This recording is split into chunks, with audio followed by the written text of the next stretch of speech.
Roberta Lala da poco ha aderito ad Italia Viva, intanto perché questa scelta? Dopo più di un anno di riflessione, credo che Italia Viva sia quel partito di centro moderato nel quale io mi ritrovo.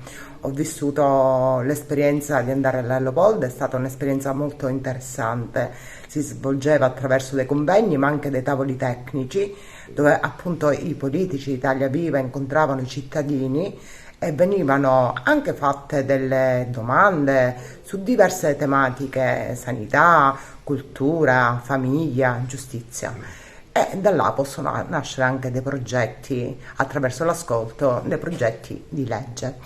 Che realtà si confronta alla Leopolda, per esempio, rispetto a quella che è la Sicilia?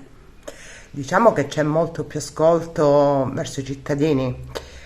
Quello che vorrà fare Italia Viva, la segreteria di Italia Viva ad Agrigento, quindi avere le porte aperte e ascoltare quelle che sono le esigenze dei cittadini.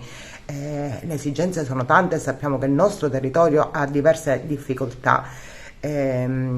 Io da ex amministratore so che è difficile amministrare, ma mi rendo anche conto che il nostro territorio è un territorio che ha enormi potenzialità che non vengono sfruttate, e quindi mi chiedo perché dopo tanti anni ancora le strade sono incompiute, mi chiedo perché è tutto rallentato. Io ho alloggiato in un hotel dove il tram passava ogni 3 minuti a Firenze, ho notato una città pulita, una città piena di servizi, perché Agrigento non può essere lo stesso.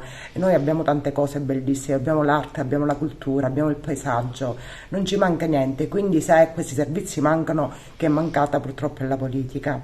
Io credo che bisogna sì lamentarsi, ma la lamentela deve essere seguita dall'azione, altrimenti non ce ne facciamo niente di lamentarci nei social. E proprio per questo motivo io ho deciso di cercare di dare per quello che è, posso fare il mio contributo e spendermi per la mia città, e lo faccio con Italia Viva perché è un partito moderato, è un partito di centro e credo che il futuro sia proprio nella moderazione e nel centro. Prossimamente ad Agrigento un congresso per comunque rinsaldare le fila di Italia Viva. Quali saranno gli obiettivi e le argomentazioni che andrete a trattare? Intanto sarà un congresso molto partecipato, perché ci sarà l'ex ministra Bellanova, ci sarà l'onorevole Faraone, la senatrice Musolino, ci saranno il sindaco di Aragona Pendolino, il vice sindaco di Sambuca Ciaccio e la segretaria provinciale Cristina Scaccia. Questo sarà un congresso per eleggere appunto il segretario cittadino, e parleremo di quelle che sono le problematiche del territorio, quindi in quel luogo si struttureranno anche le risposte che noi vogliamo dare al territorio e alla politica che intendiamo fare.